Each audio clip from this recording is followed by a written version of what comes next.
মা আর ছেলে দুজনারই বট খুব পছন্দ। আর সাথে যদি হয় রুটি তাহলে তো অনেক মজা। হাই ভিউয়ার্স, আসসালামু আলাইকুম। আপনারা কে কেমন আছেন? আশা করি সবাই ভালো আছেন। আপনাকে দোয়ায় আমরা অনেক ভালো আছি। আর আজকে কিন্তু সুমি দেখেন চরপেশনে এসে রুটি আর বট খাবে। তাই কিন্তু এই জায়গায় ঘুরঘুর করছিল আর ফোনে কথা বলছিল।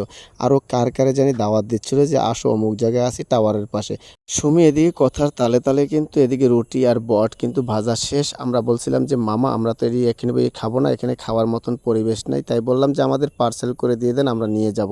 তারপর কিন্তু ছেলেটা আমার অনেক বায়না করছিল। আমার ছেলেটা কিন্তু সবার চাইতে একটু অন্য রকমের, যা বায়না করে তাই দিতে হয়। তাই কিন্তু এখানে সুমি আর না খেয়ে পারলো না। এখানে কিন্তু দেখেন দাঁড়াই খাচ্ছিল টাওয়ারের পাশে। হয়তোবা অনেকেই প্রশ্ন করতে পারেন যে সুমি আপু আপনি কেন দাঁড়াই খাচ্ছেন, এখানে কি বসার জায়গা নেই? এখানে বসার জায়গা ঠিকই আছেন, কিন্তু সাথে টুল আছেন, কিন্তু টুলের ভাবে বসছিল না, ওরা দাঁড়াই খাচ্ছিল। কারণ অনেক মজা লাগে, কারণ চারোদিকে বাতাসটা আসে।